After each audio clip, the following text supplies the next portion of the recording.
नमस्ते दोस्तों, मैं श्रज्योति। आज की बात में आप सबका स्वागत करती हूँ। आज की बात कर लेते हैं। जैसे कि कल मैंने बताया था कि पूर्णिमा 2 दिनों में बढ़ गई है। कल हम लोग ने व्रत की पूर्णिमा की थी। आज स्नान दान की पूर्णिमा है। आज पवित्र नदी में स्नान दान का बड़ा ही महत्व है। तो आज स्नान दान कीजिए। अगर नदियों में नहीं जा सके तो घर में ही गंगा जल डालकर स्नान कीजिए। अगर गंगा जल नहीं है, वैसे तो हर घर में गंगा जल होना चाहिए। अगर गंगा जल नहीं है तो आप पवित्र नदियों का आह्वान करके, मन में आह्वान करके भी नहा सकते हैं। उसमें भी आपको शुभ फल मिलेगा। तो आज कीजिए, दान पुण्य कीजिए। आज के दिन पे दान करने से आपके जो भी मनोरथ हैं वो सिद्ध हो जाएंगे। और कुछ उपाय है, उसके करने से आपका जो भी कार्य है वो सिद्ध हो जाएगा। आइए कुछ उपाय देख लेते हैं।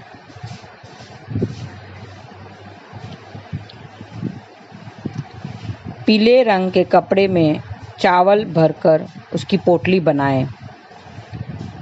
पोटली हरी चरणों में रख दें, फिर मंदिर में दान कर दें। ऐसा करने से आपके धन धान्य में बढ़ोतरी होगी। ये छोटे छोटे उपाय हैं जो करने से आपकी धन धान्य में सुख समृद्धि में बढ़ोतरी होगी। एक मिट्टी का खाली घड़ा लें, उस पर ढक्कन लगा लें। मिट्टी के घड़े को मंदिर या धर्म स्थान पर दे दें। ऐसा करने से आपका मन चाहे जीवन साथी मिलेगा। और अपने पास एक कोई तांबे की बनी हुई चीज़ रखें। तांबे की चीज़ रखें, मंदिर में रखें थोड़ा देर, फिर दूसरे दिन वो उठाकर अपने तिजोरी में रख दें। तो ऐसा करने से आपकी आमदनी में बढ़ोतरी होगी। कपूर और रौली लें, मंदिर में रखें और कल सुबह कपूर घर के बाहर जला दें और रौली को पानी में डालकर सूर्य का अर्घ्य दें। तो इससे भी आपके धन धान्य में बढ़ोतरी होगी, दाम्पत्य जीवन में खुशहाली छाएगी। और ज्येष्ठ नक्षत्र में फिटकरी का एक टुकड़ा लें और बुद्ध का मंत्र चांट करें। बुद्ध का मंत्र है ओम ब्राम ब्रीम ब्रोम सह बुद्धाय नमः। ऐसा करें और फिटकरी को अपने पास रहने दें।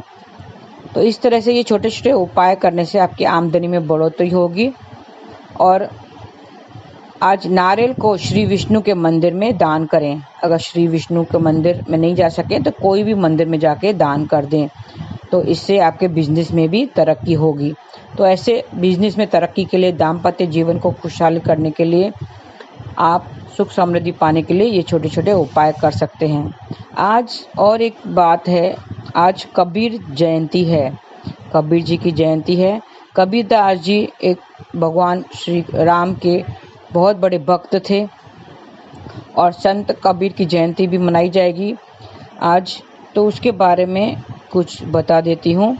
इन्होंने लोगों को एकता के सूत्र में पाठ पढ़ाया था और उनके दोहे बहुत ही मशहूर हैं। आज तक उनके दोहे बोले और कहे जाते हैं, गाए जाते हैं। उनका एक फेमस दोहा है, पोथी पर जग मोआ, पंडित भया न कोय, 2.5 अक्षर प्रेम का, पढ़े तो पंडित होए। कह गए हैं, इसका मतलब है कि पोथी पर पुस्तक ज्ञान तो सबने ले लिया है, लेकिन कोई भी पंडित नहीं बना है जब तक वो 2.5 अक्षर प्रेम का, प्रेम में 2.5 अक्षर होते हैं, प्रेम प्यार में 2.5 अक्षर होते हैं, वो जब तक प्रेम का ज्ञान नहीं किसी ने पा लिया तब तक उसको सही ज्ञान नहीं मिलता है। प्रेम क्या है? आप बोलेंगे प्रेम कैसे, उसमें कैसे पंडित बनता है प्रेम से कोई? तो प्रेम के बारे में गीता में श्री कृष्ण ने बहुत अच्छा व्याख्यान किया है कि एक आजकल का जो प्रेम है एक वासना है जो व्यक्ति एक दूसरे व्यक्ति से करते हैं, लोग एक दूसरे से करते हैं, वो वासना हो गया है। और जो भगवान से जो प्रेम करता है, जो भक्ति करता है, भक्ति रस भी एक प्रेम का हिस्सा है। प्रेम बहुत बड़ा भारी शब्द है, उसका एक हिस्सा भक्ति है। भक्ति रस भी प्रेम का एक हिस्सा है। भक्ति जो करता है, भगवान से जो प्रेम करता है, उसे उपासना कहते हैं। एक वासना होता है और एक उपासना। 30-35 वर्ष पूर्व सच्चा प्रेम हुआ करता था, जो एक प्रेमी दूसरे प्रेमी से करता था और अब जियो जान से प्रेम करता था और उसके लिए मर मिटने को तैयार होता था। कहते थे मैं तुम्हारे लिए चांद तारे ले आऊँगा, ऐसे ऐसे बड़ी बड़ी बातें करते थे। मतलब अपना सर्वस्व उस पर न्यौछावर करते थे, जान देने को तैयार होते थे। आजकल वो प्रेम नहीं रहा है। इंसान इंसान से तो प्रेम करता है, लेकिन आजकल उस प्रेम की जगह पे क्या हो गया है? झूठ, कपट, लालच, धोखा, वासना हो गया है। तो हमें उनसे दूर रहकर हमें भगवान से प्रेम करना चाहिए। इंसान को इंसान से प्रेम नहीं करना चाहिए, हमें भगवान से प्रेम करना चाहिए, भक्ति करना चाहिए, उपासना करना चाहिए। वही सच्ची उपासना, वही सच्चा प्रेम है। तो एक आसक्ति होती है और एक प्रेम होता है। किसी ने जब हम अपने लिए स्नेह करते हैं, किसी से हम जब अपने लिए स्नेह करते हैं, वह आसक्ति होती है, राग होता है। राग से ही कामना, इच्छा, वासना होती है। ये सब जुड़े हुए शब्द हैं, वो प्रेम से जुड़े हुए हैं, जो आसक्ति से जुड़े हुए हैं, जो पतन करने वाली, नरकों में ले जाने वाली होती है। जिसमें दूसरों को दुख देने का भाव हो, वही प्रेम होता है। असली प्रेम वही है। आसक्ति में लेना होता है और प्रेम में दूसरों को देना होता है। आसक्ति में क्या होता है? जो लेने की भाव करते हैं, खाली लालच होती है, धोखा होता है, झूठ कपट होता है, लेने की भावना होती है। लेकिन प्रेम में जो सच्चा प्रेम करता है, उसमें दूसरों को देने की भावना होती है। वो दूसरों के लिए मर मिटने को तैयार हो जाते हैं, अपनी जान तक भी दे देते हैं। तो ऐसी प्रेम हमें भगवान से करना चाहिए, उससे वो ही सच्चा प्रेम माना जाएगा। दूसरों को सुख देने की ताकत मनुष्य में है। भगवान ने मनुष्य को इतनी ताकत दी है कि वह दुनिया मात्र का हित कर सकता है और अपना कल्याण कर सकता है। इतना ही नहीं, मनुष्य भगवान की आवश्यकता की पूर्ति भी कर सकता है। भगवान के माँ बाप भी बन सकता है, भगवान का गुरु भी बन सकता है, भगवान का मित्र भी बन सकता है और भगवान का इष्ट भी बन सकता है। जैसे लड़का अलग हो जाए तो माँ बाप चाहते हैं कि वो हमारे पास आ जाए, ऐसा ही यह जीव भगवान से अलग हो गया है, इसके लिए भगवान को भूख है और यही मेरी तरफ कि ये मेरी तरफ आ जाए। जब भी माँ बाप से अभी आजकल बच्चे लोग अलग हो जाते हैं, शादी हो जाती है तो बेटा बहू अलग हो जाते हैं। उनको लगता है कि इसमें ही हमारा सच्ची सुख है, अलग रहने में ही हमें सुख खुशी मिलेगी। खुशी के लिए, सुख के लिए करते हैं, इसी में हमारी खुशी मिलेगी। हमें माँ बाप से साथ रहने से खुशी नहीं मिलेगी, दुखी मिलेगा, और अलग रहने से ही खुशी मिलेगी। लेकिन दूसरी तरफ माँ बाप ये सोचते हैं, माँ बाप जब बेटे से अलग होते, बेटा बहू जब माँ बाप से अलग हो जाता है तो उसको सुख नहीं मिलता, उसको दुख मिलता है और वो तरसते रह जाते हैं कि कब बेटा मेरे पास वापस आएगा, कब मुझसे मिलने आएगा तो मुझे सच्ची सुख मिलेगा। इसी तरह भगवान भी, हम भगवान से अलग होकर रह रहे हैं और हमें लगता है कि इसी में सब सुख है। हम एक दूसरे के साथ, इंसानों के साथ रह रहे हैं और भगवान से दूर हो रहे हैं। हमको लगता है कि इसमें ही हमारी सच्ची खुशी है, सच्चा सुख है, लेकिन ये सही नहीं है। भगवान भी वेट कर रहा है। भगवान चाहता है, वो हमसे अलग होकर, हमें अलग देखकर वो दुखी है और वो चाहता है कि हम कब उसके पास जाएंगे। वो वेट कर रहा है कि हम कब उसके पास जाएंगे, कब वो मेरी तरफ आएगा, ऐसा भगवान कहते हैं। भगवान प्रेम का भूखा है, हमारे प्रेम का भूखा है। वो कब हम उसके पास जाएंगे, सिर्फ उसी का इंतजार कर रहा है। इस भूख की पूर्ति मनुष्य ही कर सकता है, दूसरा कोई नहीं कर सकता। मनुष्य ही भगवान से प्रेम कर सकता है। इतना ऊंचा अधिकार प्राप्त करने भी मनुष्य दुख पाता है तो बड़े भारी आश्चर्य की बात है।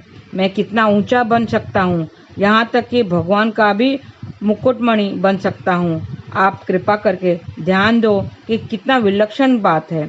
ऐसे भगवान, इंसानों में इतना घमंड हो गया है। इंसान कहता है कि मैं सब कुछ कर सकता हूँ, जो भी कर रहा हूँ मैं ही कर रहा हूँ। उसको मैं आ गई है, मैं की बात आ गई है। जितने भक्त हुए हैं मनुष्य में ही हुए हैं और इतने ऊंचे दर्जे के हुए हैं कि भगवान भी उसके आदर करता है। लोग संसार में आदर को ही बड़ा समझते हैं, पर भक्तों का आदर भगवान भी करते हैं। कितनी विलक्षण बात है। कहते हैं कि इतने प्रेम जो भक्त हुए हैं, जैसे मीराबाई, और गोपियाँ, इनका जो प्रेम है वो सच्चा प्रेम है। गोपियाँ उनको एक क्षण भी अपने पलक झपकना नहीं चाहती ताकि वो उस कृष्ण उससे अलग हो जाएगा। इतना वो प्रेम करते थे गोपियाँ, इतना उनको प्रेम था कृष्ण से कि उनको दूर होना नहीं चाहती थी, उनसे अलग होना नहीं चाहती थी। और मीराबाई का प्रेम तो सच्चा प्रेम है। उसने तो पति रूप में उसको अपनाया था। छोटेपन में उनको बताया गया था कि यही तेरा पति है। उसके बाद से उसने पति के रूप में उसको अपना लिया था। लेकिन आज की बात करें तो अभी कोई इंसान दूसरे इंसान को बोलता है कि तुझ में रब दिखता है यारा, मैं क्या करूं। ऐसे गाने आए हैं कि वो इंसानों को रब मानने लगा है, इंसान को रब की दर्जा दिया है कि तुझ में रब दिखता है यारा, मैं क्या करूं। नहीं, ये ऐसा नहीं होना चाहिए। यारा में रब नहीं दिखना चाहिए, रब में अपना यार दिखना चाहिए। हमें भगवान को अपना प्रेमी बनाना चाहिए। हमें भगवान से इतना प्रेम करना चाहिए कि उसके लिए हमें सर्वस्व न्यौछावर करना चाहिए और भगवान से ऐसा प्रेम करना चाहिए, ऐसी भक्ति करनी चाहिए, भक्ति रस में डूब जाना चाहिए। ऐसा प्रेम होना जैसे मीराबाई ने किया था, गोपियों ने किया था। इससे बहुत सारे एग्जाम्पल्स हैं। तो वैसा प्रेम होना चाहिए कि हमारी शुद्ध बुक हो जानी चाहिए। इंसान को इंसान के प्रति आजकल प्रेम नहीं रहा है, वो आसक्ति है, वासना है। लेकिन जो सच्ची जो उपासना करता है वही सच्चा प्रेम है। वो जो भक्ति करता है, जो हमें अपना सर्व न्यौछावर कर दे, वही सच्चा प्रेम है। जिस तरह से माता अपने बच्चों का पालन करते हुए प्रसन्न होती है, इसी तरह से भगवान भी अपने भक्त का काम करने में प्रसन्न होते हैं। कहते हैं माता छोटे बच्चों का बड़ा करती है वो, और उसके हर काम करती है। छोटेपन में देखा होगा, माता उसके पोटी उठाती है, सुसु उठाती है, डायपर्स चेंज करती है, हर तरह का काम वो करती है और उसमें वो खुश होती है। बच्चों को पालने में वो खुश होती है उसको। तो इसी तरह भगवान भी अपने भक्त के काम करने में प्रसन्न होते हैं, उसको अच्छा लगता है। वो गोपियों के साथ में, गोपी जो बोलती थी वो करते थे। गोपियाँ कहती थी कि तुम मुझे नाच के दिखाओ तब तुमको माखन मिलेगा, तो वो नाचते थे, भगवान श्री कृष्ण नाचते थे। तो उनको प्रसन्नता उसी में होती थी। भक्तों को खुश करने में भगवान प्रसन्न होते थे। भगवान का भक्तों के प्रति एक वात्सल्य भाव रहता है। भगवान के भक्त में का काम करने में आनंद आता है, प्रसन्नता होती है। मनुष्य भगवान की इच्छा की पूर्ति कर सकता है, इतने इसमें योग्यता है, परंतु वह दर दर भटकता फिरता है तुच्छ टुकड़ों के लिए, पैसों के लिए, भावों के लिए। राम राम, किधर चला गया तू? भगवान को आनंद देने वाला होकर अपने सुख के लिए भटकता है, लालायत होता है। तो ये आजकल ऐसा हो गया है कि भगवान को छोड़कर भगवान से दूर हो गया है, तो उसको वो अज्ञानता के अंधकार में डूबा है और वो छोटे से टुकड़ों के लिए, पैसों के लिए, भोगों के लिए यहाँ वहाँ भटकता रहता है, तो दुख पाता है। उसका जीवन दुखी हो गया है पूरा। ये जैसे बोलते ये संसारी दुखों का सागर है और उस दुख में वो दुखी हो रहा है। भगवान भक्त का काम करने के लिए अपयश सह सकता है, तिरस्कार सह सकता है, अपमान भी सह सकता है। भगवान ने भक्त को ऊंचा दर्जा दिया है। मैं तो हूँ भक्तन को दास, भक्त तेरा मुकुटमणि। ऐसा कहा गया है कि मैं तो तेरा दास हूँ, तो मेरे पास आ जा, मुझसे प्रेम कर, तो सब कुछ ठीक हो जाएगा। 9 लाख गाय नंद जी के यहाँ दूध दी जाती थी, पर गोपियों पर भगवान का इतना प्रेम था कि वो कहती, लाला तुम नाचो तो तुम्हें छाछ दूंगी।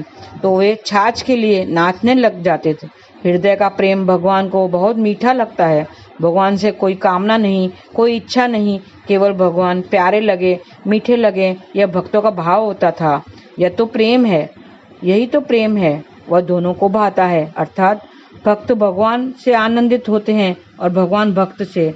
भगवान और भक्त आपस में एक दूसरे को देखकर आनंदित होते रहते हैं। इतना योग्यता रहते हुए भी मनुष्य दरिद्र हो गया है, अभावग्रस्त हो रहा है। यह बड़े भारी दुख की बात है। होश में नहीं है वो, मैं किस दर्जे का हूँ और मैं क्या कर रहा हूँ, ये उसे ज्ञान नहीं है। उसने होश शुद्ध बुद्ध खो गया है। तुच्छ चीजों के पीछे पड़कर यह अपना कितना नुकसान कर रहा है। झूठ, कपट, बेईमानी आदि इसके महान नरकों में जाने की तैयारी कर रहा है, जिसमें यह भगवान की प्राप्ति कर सकता है। यह अमूल्य समय को बर्बाद कर रहा है। ऐसा नहीं होना चाहिए। हमें ये समय बहुत मूल्यवान है। हम ये समय हम अपने इन तुच्छ चीज़ों के लिए, तुच्छ सांसारिक चीज़ों के लिए हम अपना समय गंवा रहे हैं, अपना सब कुछ त्याग कर रहे हैं। प्रेम के नाम पर वासना हो रहा है, वासना के नाम पर प्रेम कर रहे हैं हम। हमें पता नहीं है कि हम क्या कर रहे हैं, हमें क्या करना चाहिए। अब भी लग जाओ भगवान में, संसार के काम में। अपना काम न समझकर भगवान का समझ लो, इतने में ही भगवान प्रसन्न हो जाएंगे। कहते हैं कि हमें अभी भी वक्त है, अभी भी भगवान में लग जाओ, भगवान का नाम लो। हरे कृष्ण कृष्ण कृष्ण हरे हरे, हरे राम राम राम हरे हरे। अब भी कोई देरी नहीं हुई है, अब भी भगवान के कामों में लग जाओ। संसार के कामों को अपना काम न समझकर भगवान का समझ लो, भगवान के कामों में लग जाओ। भगवान का नाम जाप करो, सत्संग, कथा, कीर्तन, ये जो आप समय जो दे रहे हैं, स्मरण श्रवण करने में जो दे रहे हैं, वो उससे आपको जरूर पुण्य मिलेगा। आप श्रवण करते रहो, कृष्ण कथा से जुड़े रहो, तो भी भगवान को प्रसन्नता होगी। इसमें भगवान बहुत प्रसन्न हो जाएंगे। तो हम अपने जो प्रेम है, हमें मनुष्य के लिए नहीं, भगवान के प्रति होना चाहिए। ऐसी उपासना होनी चाहिए कि हम भगवान को सर्वस्व न्यौछावर कर दें और भगवान को पा लें। अपने अंदर भी झांक कर देखें तो हम क्या इंसानों से सच्चा प्रेम करते हैं? नहीं, आजकल कोई किसी से प्रेम नहीं करता है। इंसानों में प्रेम रहा ही नहीं है। वासना, झूठ, कपट, लालसा, लालच, धोखा, ये इसके नाम पर प्रेम हो रहा है, लेकिन वो प्रेम सच्चा प्रेम नहीं है। सच्चा प्रेम कौन सा है? जो हम भगवान श्री कृष्ण से करते हैं, ईश्वर से करते हैं। हम भक्ति करना चाहिए हमें, वही सच्चा प्रेम है और उसी से ही हमें भगवान की प्राप्ति होगी और हम भगवान को प्रसन्न कर सकेंगे और भगवान हमें प्रसन्नता देंगे और सब दुखों से दूर कर, पापों से छूट कर हम मोक्ष को प्राप्त होंगे। आज के लिए इतना ही। धन्यवाद। हरे कृष्ण।